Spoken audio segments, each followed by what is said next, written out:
ambassador sa pala. I'm very, very grateful po. To be honest, going 2 years na ako with Amara Shea Jewelry, and this is one of the biggest blessing po na natanggap ko sa buhay ko. To be chosen by Amara Shea Jewelry. Sobrang dami ko natutunan.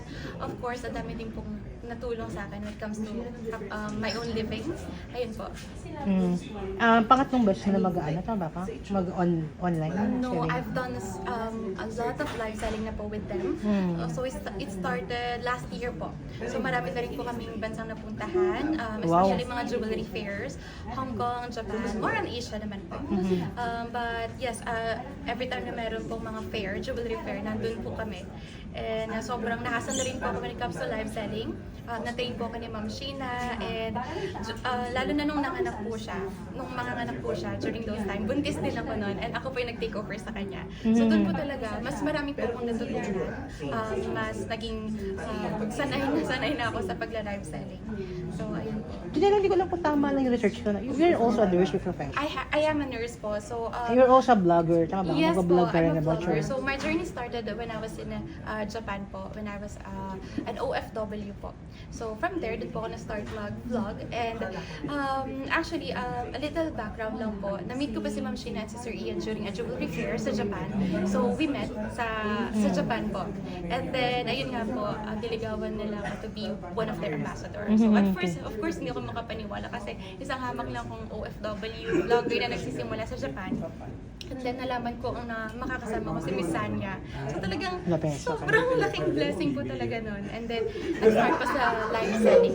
So ito talaga yung parang naging stepping stone. Hindi lang stepping stone, big step po talaga sa pag-abot ng mga dreams po namin. Hindi lang ako with my whole family. Bakit ka nag-vlog aside from being a nurse? Ano yung laman ng mga vlogs mo? Without the knowledge po na kikita ako doon. So wala po akong idea na pwede pong maging source of income of vlogging. So, Anong laman ng mga vlogs mo? My daily life as an OFW sa pagpasok ko Pag nurse, as a nurse. Yes, actually I'm a care worker. Nurse po ako dito sa Pilipinas, but when I went to Japan po, isa po akong care worker. So nagtatrabaho po ako sa isang facility na nag-aalaga sa mga matatanda. Yes. Okay. Yes, opo. Okay. And then wina-vlog ko po yung daily life, struggle, gano'n. And then pinapasyal ko po yung mga audiences ko sa Japan through vlogging, through my videos. Gano'ng kahirap alagaan yung mga gano'n? Sobrang hirap po. Ito yung challenge. Sobrang challenging po talaga. Nakakapayat, nakakapagod, nakaka-drain emotionally, physically. Sometimes nandun din yung bullying, hindi maiwasan yun. And yun nga po, yung workload po talaga, sobrang bigat, sobrang hirap. May times pa na tulad ng asawa ko, mag-isa lang niya na mag-duty sa buong gabi with his 44 patients. So, kalahati nun, kailangan palitan ng diapers, kailangan buhatin, ganun po. So, sick po kami ng field ng work sa Japan. Although, LDR po kami. Ba't LDR? LDR kasi po, siya nasa province po siya ng Japan. Ako po, while ako po ay nasa city po. Somewhere in Kanagawa po, malapit sa Tokyo. Okay, you mentioned bullying. Ano yung bullying na experience mo?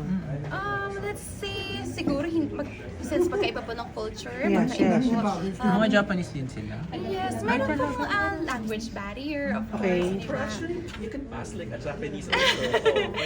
Japanese. Thank you po. Pero ayun po, may mga times po talaga na when it comes to bullying, hindi naman po verbally.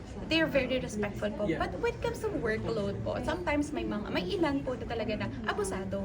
Hindi lang sa field ng work po, pero maraming mga Filipinos na nakaka-experience. Japanese culture kasi talaga yung long hours eh.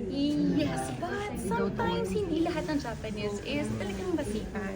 I love Japanese people when it comes to being respectful, talagang friendly po sila. Pero may mga iba din na hindi may iwasan na meron din talaga na aabusuhin ka when it comes sa trabaho, sa ipapagawa lahat, lalo na baguhan ka. Oh, yes, Pero yes, ngayon yes. that you're in the jewelry business, it's so much better. Yes, so much better po. Sobrang laki ng nabago sa akin ng vlogging industry. Doon po ako nakilala ng mga iba't ibang brands, like cosmetics, skincare. Sobrang dami nagtiwala Ito sa yung akin. first, Yes po, isa ang Amara sa talagang unang nagtiwala po sa akin. And Alam. given na jewelries talaga, parang bakit ako, wala naman akong hilig sa jewelry, wala naman ako kahit anong jewelry kasi OFW lang ako noon. Pero nung nag-start po ako na, naging ko po talaga, goal ko po talaga mag-invest sa jewelry. At talaga, one of your investment is Investment jewelry. po talaga ang jewelry. Bakit sa jewelry ka nag-invest? Isa po yun sa nag-save sa family ko. A little background din again. Ang mama ko po mahilig po sa gold. And every time po na magkakaroon ng like emergencies, may someone po na maka-hospitalize, yung mga jewelries po niya pinangkukugutan po namin. That's why na-inspire po So, ako susanla sa niya minsan, Yes. gano'n, o kaya? Then, from there, meron ng pang-gastos po sa Deposit, hospital.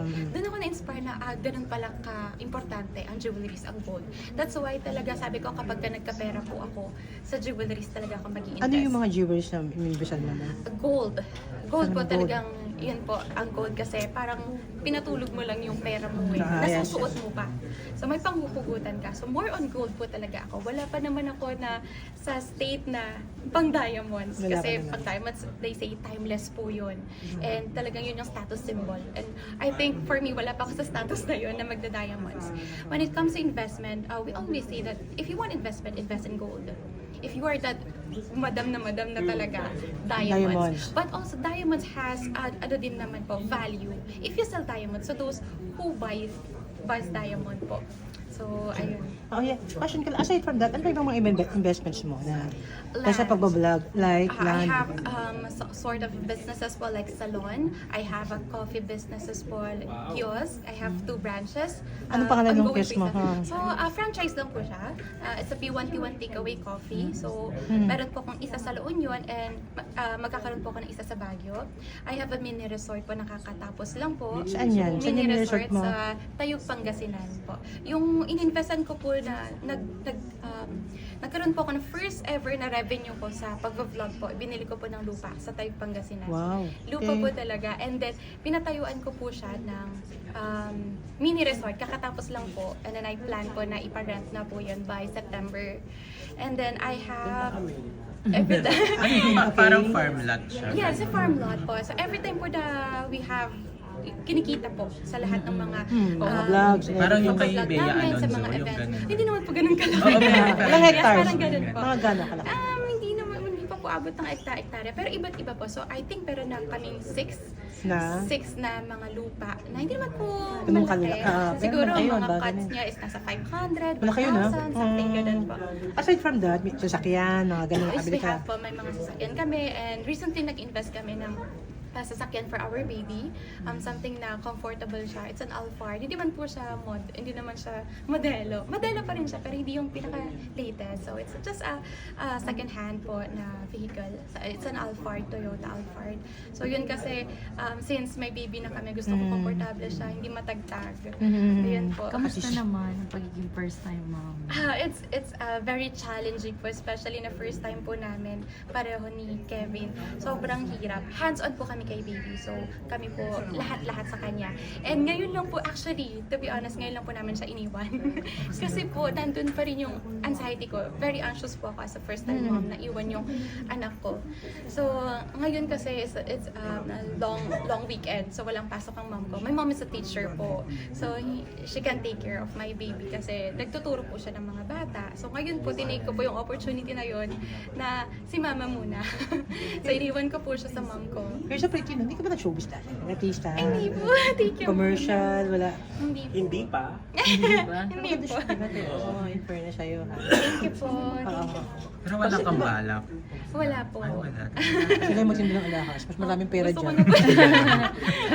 Sa yaman ka dyan.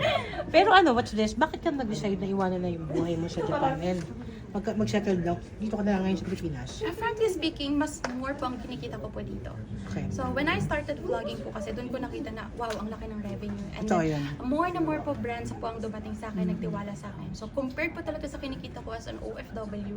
So, hipokrito naman po ako kung magsistay pa ako doon. Mas pipiliin ko yun kesa yung mga nakinikita ko po, ang pinaka-main naman po na reason kung ba't ako nagpunta sa Japan is to earn for my family.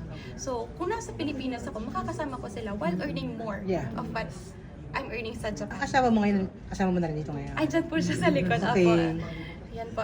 So sabi ko, feeling ko kaya na natin. So hindi lang ako umuwi, sinama ko husband ko. Kasi hindi ko kaya ka ako. Kailangan mo akong supportahan.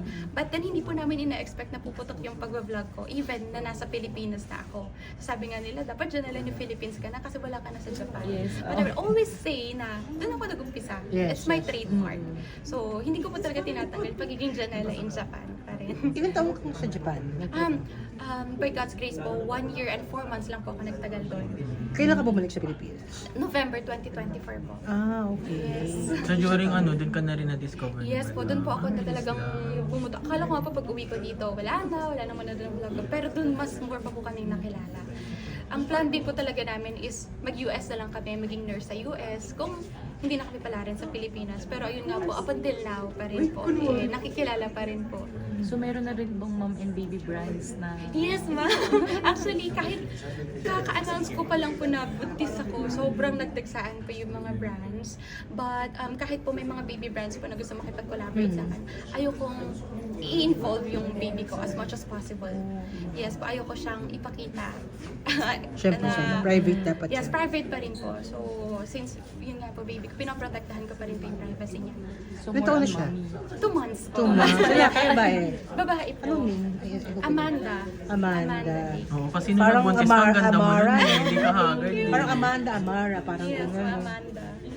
Okay, salamat. Thank you so Picture much. lang, picture lang. Okay lang. Wow. Thank you. Salamat. Kasi sarado na yun. Ano? Janela, ikutan mo ako. Ikot. Ikot. Like, O yung yung uma-aura na umiikot. Ayan, ganda. Thank you. thank you so much po.